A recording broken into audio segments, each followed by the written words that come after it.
तो जहाँ तक बात है इंटरनेशनल पॉलिटिक्स के अप्रोचेस की, so far we studied realism as well as we studied neo realism, और we can call that structural realism.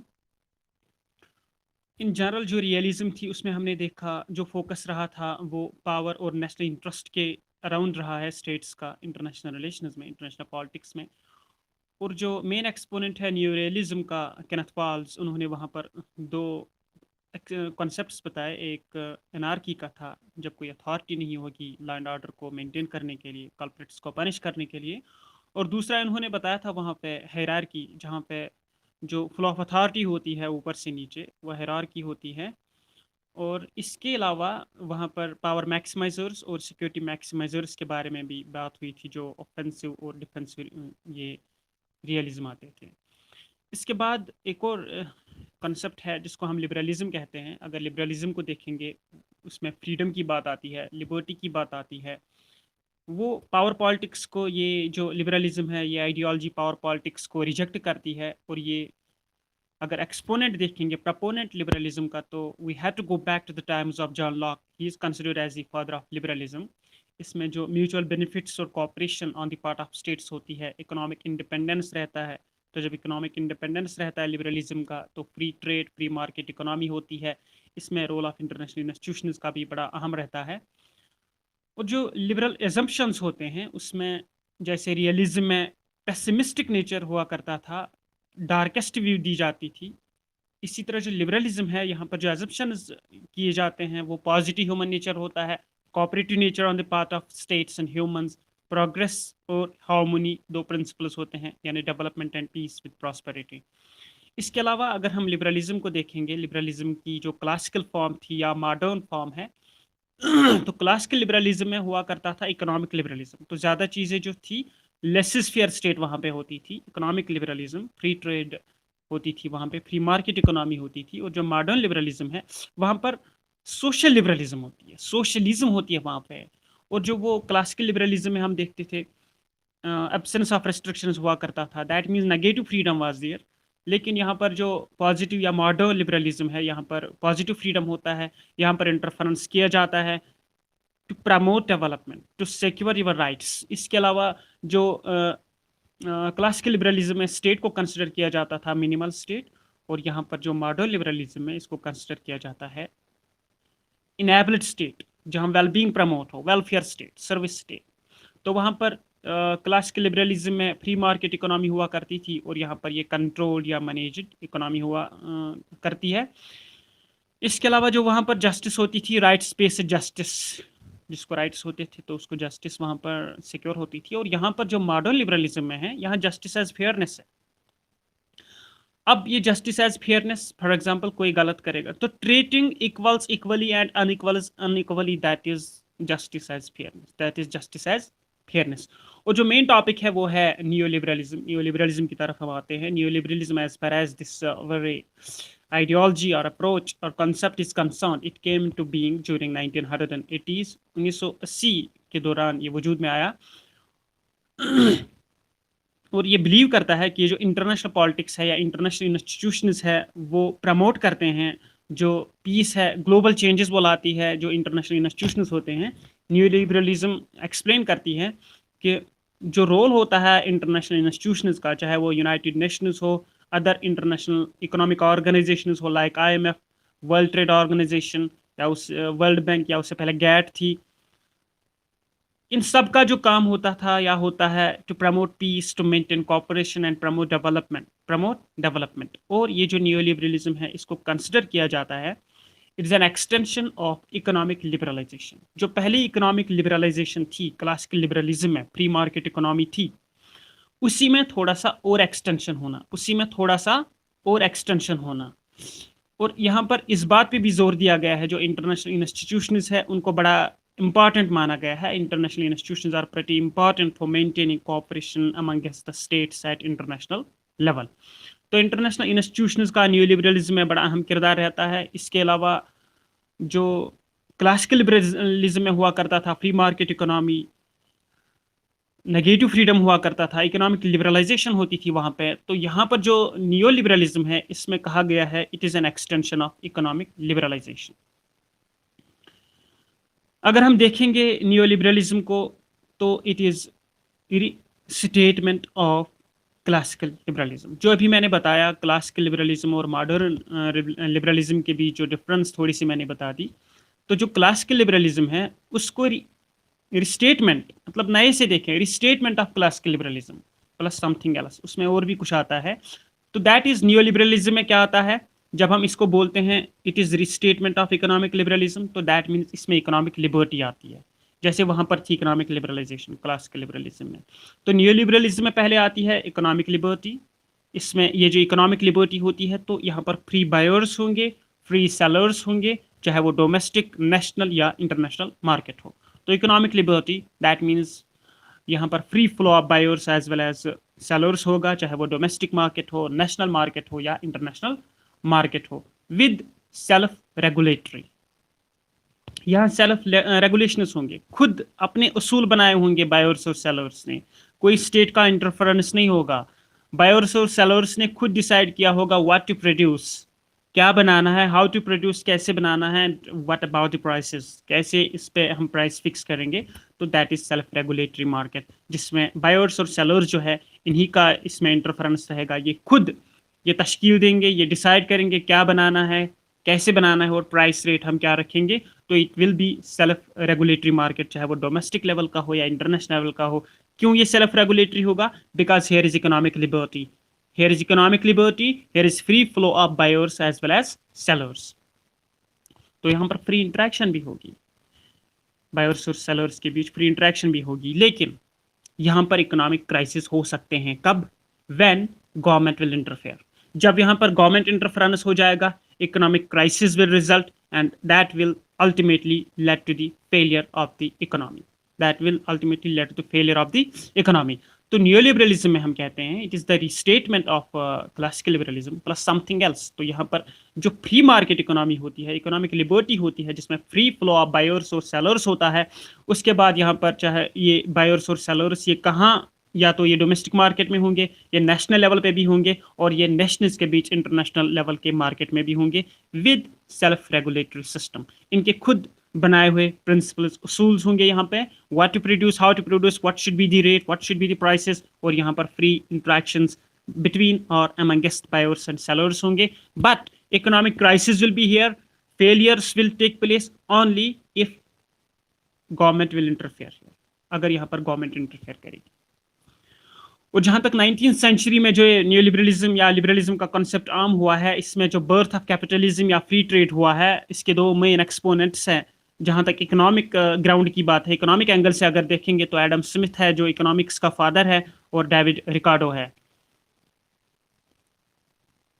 और ये जो बर्थ ऑफ कैपिटलिज्म हुआ है, फ्री मार्केट इकोनॉमी हुआ है, ग्लोबलाइजेशन की वजह से बड़ी चेंजेस आई है, डीरेगुलेशंस हुई है, और ये जो गवर्नमेंट रेगुलेशंस है ये रिड्यूस हो गई है। कैसे रिड्यूस हो गई है? जब हम ग्लोबलाइजेशन पढ़ रहे थे in the context of the state, तब मैंने शायद आपको बता दिया था जो एमएनसीज होती है, कैसे एक स्टेट पॉलिटिकली अपनी सॉवरेंटी खो देती है, उसकी जो डिसीजन मेकिंग कैपेबिलिटी है वो रिड्यूस हो जाती है, और इकोनॉमिकली ये जो डेवलपिंग कंट्रीज है ये एमएनसीज की गुलाम बन जाती है, वो स्लेव्स बन जाती है, किनकी? एमएनसीज की। तो वहां पर जो रेस्ट्रिक्शंस होती थी on the part of political regime, on the part of the government, वो कम होती है। तो वही मैं यहाँ पे कह रहा हूँ, जो कैपिटलिज्म का बर्थ हुआ है लिबरलिज्म की वजह से, फ्री ट्रेड इकोनॉमी हुई है, फ्री मार्केट इकोनॉमी हुई है, इसकी वजह से जो गवर्नमेंट रेगुलेशंस और रेस्ट्रिक्शंस थे वो रिड्यूस हो गए। अब जो ये न्यू लिबरलिज्म है ये कैसे स्प्रेड हो गई? जो भी इंटरनेशनल इकोनॉमिक इंस्टीट्यूशंस है, चाहे वो गैट है, general agreement on trade and tariffs, GATT को पेरेंट विंग कहा जाता है वर्ल्ड ट्रेड ऑर्गेनाइजेशन का। तो गैट 1948 में आई, 1945 के बाद ही आई, 1948 के दौरान आई GATT, general agreement on trade and tariffs. इसको रिप्लेस किया बिगिनिंग ऑफ 1990 में वर्ल्ड ट्रेड ऑर्गेनाइजेशन ने, जो 1995 में वजूद में आई। तो गैट हो या WTO हो, इंटरनेशनल मॉनेटरी फंड हो जो डील करता है मॉनेटरी सिस्टम के साथ इंटरनेशनल लेवल पर, ये भी एक इकोनॉमिक ऑर्गेनाइजेशन है, या वर्ल्ड बैंक हो, ये सारी चीज़ें जो है इनको हम कंसिडर कह सकते हैं ये इंटरनेशनल इकोनॉमिक इंस्टीट्यूशंस हैं। और ये जो इंस्टीट्यूशंस हैं इन्होंने जो पॉलिसीज बनाई है, ये अलग बात है इनकी जो प्रिंसिपल्स है वो किन कंट्रीज के इंटरेस्ट को इस वक्त सर्व करती है। चाहे IMF की बात करें, वर्ल्ड बैंक की बात करें या वर्ल्ड ट्रेड ऑर्गेनाइजेशन की बात करेंगे, इनमें ज़्यादा वोटिंग राइट्स या ज़्यादा जो रिप्रेजेंटेशन है वो डेवलप्ड कंट्रीज़ की है। इसके अलावा जिन मकासद के लिए वजूद में आई थी, to serve the developing world, to serve the under developed poorest southern people, इनके लिए वजूद में आई थी। लेकिन as far as the principles of these very economic institutions are concerned right now, they are serving the interest of developed world. They are serving the interests of global northern countries. तो इनकी जो principles थी वो यही था, economically और politically आपने strengthen करने हैं poorest parts of the world, developing countries of the world, global south आपने प्रॉस्पर करना है, चाहे आप पॉलिटिकली उनकी मदद कर रहे हो या आप उनको इकोनॉमिक एड दे रहे हो। तो बोथ ये जो इकोनॉमिक इंटरनेशनल इंस्टीट्यूट्स है, international economic institutes, they are adopting both global economic and political agendas. और जब ये मीटिंग कर रहे थे तो वहाँ पर जो इनको एजेंडाज फॉलो करने थे, चाहे वो इकोनॉमिक बैकग्राउंड में थे या पॉलिटिकल बैकग्राउंड से थे, वाशिंगटन कंसेंसस उस एग्रीमेंट का नाम दिया गया। एंड दैट वेरी एग्रीमेंट जो वाशिंगटन कंसेंसस वजूद में आया, SAP, structural adjustment programme. Structural adjustment programme जो है इसको कोडिफाई किया है या डिवाइस किया है जो एडवाइजर था 1970 में IMF का जो एडवाइजर था वो था जॉन विलियमसन। जॉन विलियमसन ने सैप का जो कंसेप्ट दिया है, डिवाइस किया है और कोडिफाई किया है स्ट्रक्चरल एडजस्टमेंट प्रोग्राम को, कि इसका जो मकसद होगा, सैप का जो मकसद होगा, स्ट्रक्चरल एडजस्टमेंट प्रोग्राम का जो मकसद होगा, it will be directed towards developing Nations of the world. It will direct at the developing nations of the world with large foreign debts to those who needed loans. जिनको loan की ज़रूरत हो उनको loan देंगे ये, जिनको मदद या असिस्टेंस एड की ज़रूरत होगी उनको ये जो इंटरनेशनल इकोनॉमिक इंस्टीट्यूशंस हैं अंडर सैप ये उनको मदद करेंगे या उनको लोन देंगे, बट विद कंडीशंस होंगे। वहाँ पे कंडीशंस क्या हो सकते हैं?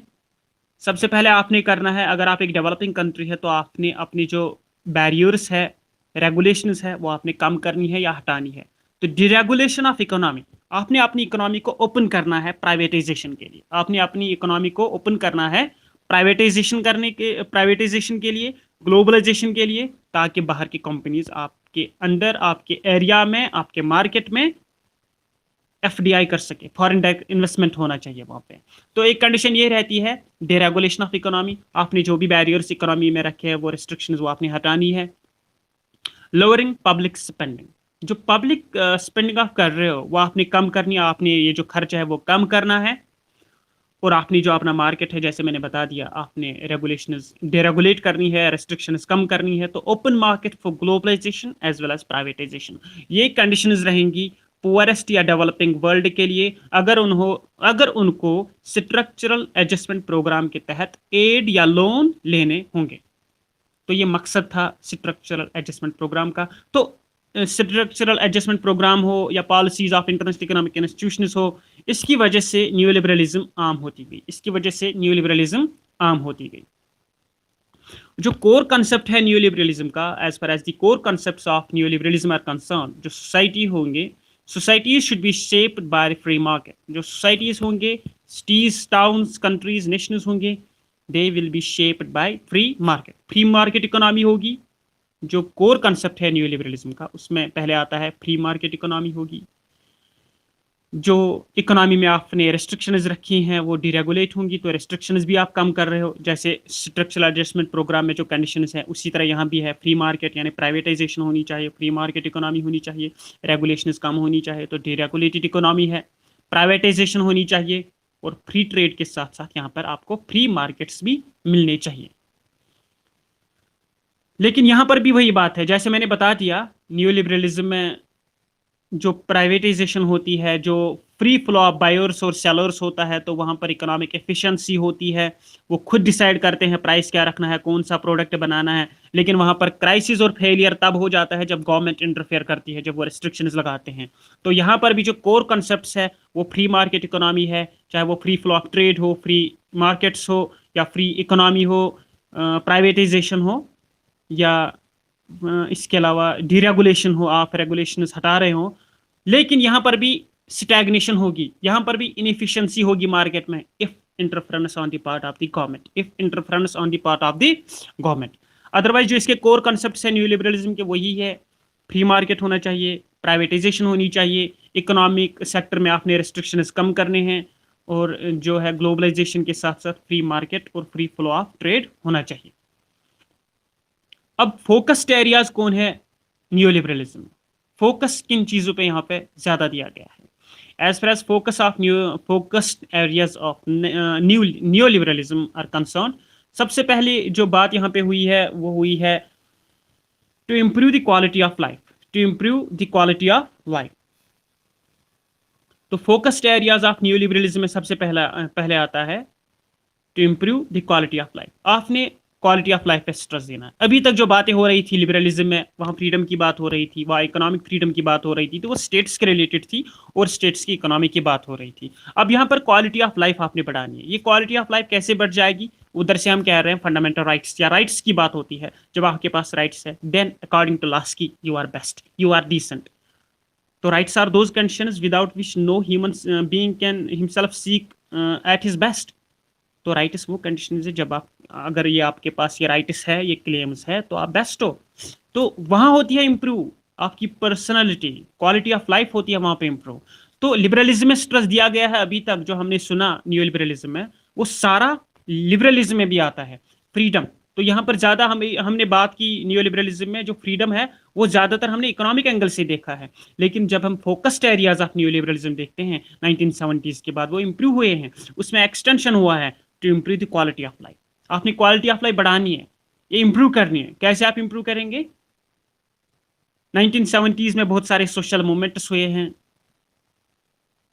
सोशल मूवमेंट्स के साथ साथ अगर देखेंगे तो इंटरनेट आम हुआ है, that led towards globalisation in 1990s. तो इंटरनेट से पहले वहां पॉपुलिज्म हुआ. What is this populism? Movements on the part of people. Movements on the part of people, अगर उनके राइट्स इन्फ्रिंज हो रहे थे, अगर कहीं पर इंसानों के जो राइट्स हुआ करते थे, उनको जो राइट्स हैं वो कहीं पर उनको स्नैच हो रहे थे, वायलेट हो रहे थे या इन्फ्रिंज हो रहे थे on the part of authoritarian regimes और any other system of governments, अगर उनके जो राइट्स होते थे वो स्नैच हो रहे थे, इसके खिलाफ एक आवाज़ उठी. सोशल मूवमेंट्स हुए नेशनल लेवल पर, इंटरनेशनल लेवल पर बहुत सारे मूवमेंट्स हुए, चाहे वो रैशलिज्म के खिलाफ हुए, इम्पेरियलिज्म के खिलाफ हुए, या जो ये global south versus global north, जो ग्लोबल साउदर्न कंट्रीज प्रोटेस्ट करने लगे ग्लोबल नॉर्दर्न कंट्रीज के अगेंस्ट, चाहे वो ट्रेड पॉलिसीज डिस्क्रिमिनेटरी थी, चाहे वो climate change condition, environmental moments थे कि पोल्यूशन ज़्यादा वो लोग कर रहे हैं, तो हम क्यों भुगते ज़्यादा रिस्पॉन्सिबिलिटीज? ज़्यादा रिस्पॉन्सिबिलिटीज तो उनको हैं.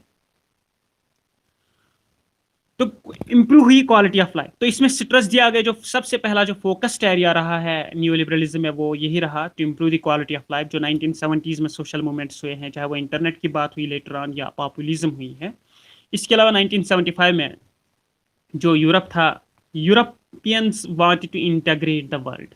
कैसे चाहते थे कि वर्ल्ड को हम एक साथ करेंगे, इंटीग्रेट करें, यूनाइट करें, क्योंकि वहाँ पर कोल्ड वार चल रही थी. कोल्ड वार जो थी वो मोस्टली वेस्टर्न और ईस्टर्न ब्लॉक के बीच थी, यूएस वर्सेस यूएसएसआर. आपको पता होगा इंटरनेशनल रिलेशंस में आपने 4th या 5th सेमेस्टर के दौरान सुना होगा, जब कोल्ड वार चल रही थी तो बहुत बार इनके बीच जो है तनाव जो है वो कम होने लगा था. अगर हम 1969 से 1970 तक देखें तो कोल्ड वार के दौरान एक फेज आता है जिसको कहा जाता है डिटेंटी, रिलैक्सेशन ऑफ टेंशन. तो वहां पर ट्रीटी साइन हो जाती है. 1972 में एक ट्रीटी होती है, 1979 में एक और ट्रीटी आती है between two super powers, US and USSR then. और वो जो ट्रीटीज हुआ करती थी वो होती थी salt first and salt second. Limitation treaty, strategic arms limitation treaty. आप अपने हथियारों को लिमिट कर रहे हो, कम कर रहे हो, लिमिटेड वे में बना रहे हो ताकि दुनिया में अमन आ सके, क्वालिटी ऑफ लाइफ इंप्रूव हो सके. और वहां पर बात ये भी हो रही थी जो कम्युनिज्म है on the part of the European powers, वो थे अमेरिका के अंडर वो थे, लेकिन on the part of European powers वो चाहते थे जो कम्युनिज्म है वो खत्म हो जाए. जब कम्युनिज्म खत्म हो, कम्युनिज्म किस चीज में बिलीव करते थे? Communists were believing in control, state controlled economy, socialism, state controlled economy. और इनके अगेंस्ट अपोजिट में जो आइडियोलॉजी थी अमेरिका की, that was capitalism, that is democratic as well as free market economy. That's why in mid 1975 Europeans क्या चाहते थे? वो चाहते थे हम क्या करेंगे, integration of the world. with common ideology, that is of democracy and capitalism, by diminishing, by ending communist ideology. तो ये भी यहाँ पर एक और पॉइंट था जिसका हम देख सकते हैं जो रियलाइज हो रहा है, that was towards improving the quality of human life. तो फोकस्ड एरिया में जो न्यू लिबरलिज्म के सबसे पहले आता है to improve the quality of human life, और दूसरा जो आता है दैट इज कॉमर्शियल लिबरलिज्म, जो अभी तक हमने सुना क्वालिटी ऑफ ह्यूमन लाइफ से पहले. Commercial liberalism that is you have to carry on trade, you have to promote trade, free market, free trade economy आपने अराउंड वर्ल्ड प्राइवेटाइजेशन आम करनी है, तब जाके इसके साथ साथ पीस भी प्रिवेल होगा. तो कमर्शियल लिबरलिज्म होगा यहाँ पर दूसरा फोकस्ड एरिया न्यू लिबरलिज्म का, जहाँ पर trade as well as peace will prosper, these two will prevail. उसके बाद तीसरी चीज यहाँ पे आती है डेमोक्रेसी, दैट इज इक्वालिटी. चाहे वो राइट टू वोट हो, चाहे वो मेंटेनिंग राइट्स हो, चाहे वो सोशो इकोनॉमिक पॉलिटिकल राइट्स हो, या ह्यूमन राइट्स चार्टर में जो राइट्स है यूएन के, यूएन ह्यूमन राइट्स डिक्लेरेशन में जो चार्टर में जो 1948 या 1966 चार्टर्स में जो राइट्स है वो आपने मेंटेन करने हैं. तो you have to maintain equality all over the world. तो डेमोक्रेटिक वैल्यूज ने की आपने कदर करनी है. तो ये तीन फोकस्ड एरियाज आते हैं, कमर्शियल लिबरलिज्म, डेमोक्रेसी. चाहे कमर्शियल लिबरलिज्म की बात हो, डेमोक्रेसी की बात हो, ये ये उधर लिबरलिज्म में भी आते थे, because liberalism itself believes in freedom. तो ये चाहे कमर्शियल लिबरलिज्म की बात हो या डेमोक्रेसी की बात हो, ये वहाँ भी आते थे. तो यहाँ पर एक नया चीज़ जो आया फोकस्ड एरियाज में कमर्शियल लिबरलिज्म और डेमोक्रेसी के साथ, वो आया improve the quality of life. Liberalism में ज़्यादा स्ट्रेस होता था स्टेट पे, इकोनॉमिक एंगल से, तो यहाँ पर इंडिविजुअल लाइफ पे भी स्ट्रेस दिया गया है. तो क्वालिटी ऑफ ह्यूमन लाइफ जो है उसमें आपने इंप्रूवमेंट लानी है. ये एक नई पॉइंट है, यहाँ नया पॉइंट है यहाँ पे, कमर्शियल लिबरलिज्म, डेमोक्रेसी. और लास्ट पॉइंट जो है फोकस्ड एरिया न्यू लिबरलिज्म का, that is liberal institution. Liberal institutions कौन से लिबरल इंस्टीट्यूशंस है? ऑल इंटरनेशनल इंस्टीट्यूशंस जो भी हैं shall work for the public good, they shall work for the collective good at the international level. चाहे वो international economic institutions हो, like world trade organization right now जिसने replace किया GATT को, international monetary fund हो, या अगर nuclear angle से देखेंगे तो international atomic energy agency IAEA, उसका काम क्या होता है कि अगर कोई कंट्री न्यूक्लियर टेस्ट्स करते हैं, क्या वो मिलिट्री पर्पसेस के लिए करते हैं, तो हम उन पे प्रतिबंध, पाबंदियां लगाएंगे इंटरनेशनल लेवल पे. लेकिन वहाँ पर ये चेक करते हैं, अगर ये मिलिट्री पर्पस के लिए न्यूक्लियर टेस्ट्स करते हैं तो हम इन पे पाबंदियां लगाएंगे, चाहे वो इकोनॉमिक सैंक्शंस हो या उनके साथ रिलेशंस खत्म करनी हो. लेकिन अगर वो न्यूक्लियर टेस्ट्स कर रहे हैं for peaceful use of nuclear energy, तो that is good, then that is good. तो ये इंटरनेशनल इकोनॉमिक इंस्टीट्यूशंस में या इंटरनेशनल जो इंस्टीट्यूशंस है उनमें ये भी आता है इंटरनेशनल एटॉमिक एनर्जी एजेंसी 1957 में जो आई, एटम्स फॉर पीस, जो अमेरिकी एक प्रेसिडेंट था 1953 के दौरान, ट्रूमैन के बाद, डिवाइट ईजनहोवर ने वो बोला था एटम्स फॉर पीस प्रपोजल 1953, और उसको जो हतमी शक्ल मिली एटम्स फॉर पीस को, वो मिली 1957 में, जब इंटरनेशनल एटॉमिक एनर्जी एजेंसी वजूद में आई, जिसका पर्पस ये रहता है कि अगर टेस्ट्स करते हैं, न्यूक्लियर टेस्ट्स कंट्रीज करते हैं फॉर पीसफुल पर्पसेस तो ठीक है, अगर वो मिलिट्री पर्पसेस के लिए करती है तो हम उनको रोकते हैं, उन पर हम सैंक्शंस लगाते हैं. तो चाहे IMF की बात हो, वर्ल्ड ट्रेड ऑर्गेनाइजेशन की बात हो, या IAEA की बात हो, या NGOs की बात हो, या इंटरनेशनल लेबर ऑर्गेनाइजेशंस की बात हो, ये सब किस चीज़ में लगे हुए हैं? ये सारी चीज़ें करते हैं. चाहे इकोनॉमिक एड करनी हो किसी को, फिर ये अलग बात है इनके प्रिंसिपल्स किनको ज़्यादा गवर्न करती है, सर्व करती है. चाहे किसी भी ग्रुप के इंटरेस्ट्स हो, चाहे इकोनॉमिकली आपने किसी को स्टेबल करना है, पॉलिटिकली आप किसी को एड दे रहे हो, लेकिन इन सब के बाद जो फाइनल अथॉरिटी रहती है वो होती है, जो की एक्टर रहता है वो स्टेट होती है. At the end of the day जब हम प्लूरलिस्टिक सॉवरेंटी में पढ़ते हैं जो लास्की ने दी है, उसमें बहुत सारी एसोसिएशंस होती है, civil society, students, trade union, तो बहुत सारे ग्रुप्स होते हैं वहाँ पर, चाहे वो मजहबी ग्रुप हो, स्टूडेंट लेवल के हो, ट्रेड यूनियन के हो, किसानों के ग्रुप्स हो. वो डिजास्टर के दौरान, परेशानियों के दौरान, क्राइसिस में जब स्टेट होती है तो वो इमदाद करते हैं लोगों को. बट जब तब भी लॉ एंड ऑर्डर मेंटेन करने की बात आती है तो जो फाइनल अथॉरिटी रहती है लॉ एंड ऑर्डर की, वो स्टेट की रहती है. तो स्टेट भी उन्हीं जैसी एसोसिएशन है. The only difference is that law and order maintain करने के लिए फाइनल अथॉरिटी वो यूनियंस नहीं होते हैं, वो स्टेट होती है. इसी तरह यहाँ पर भी जो लिबरल इंस्टीट्यूशंस है उनका बड़ा अहम किरदार रहता है पब्लिक ग्लोबल लेवल पर पब्लिक गुड मेंटेन करने के लिए. पीस प्रॉस्पेरिटी मेंटेन करने के लिए, लेकिन जो फाइनल अथॉरिटी रहती है, जो की एक्टर रहता है, दैट इज स्टेट। तो this was all about new liberalism. इसमें ज़्यादातर जो थीम्स आते हैं वो लिबरलिज्म के ही आते हैं, लेकिन इसमें जो इम्प्रूव हुए हैं इकोनॉमिक एंगल से अगर देखेंगे तो कमर्शियल लिबरलिज्म और डेमोक्रेसी के बाद, वो है quality, improving the quality of human life. इसके साथ साथ जो लिबरल इंस्टीट्यूशंस का इंटरनेशनल पे रोल रहता है, उसमें जो की एक्टर रहता है वो स्टेट है। So this was all about neoliberalism, and tomorrow we will study complex interdependence.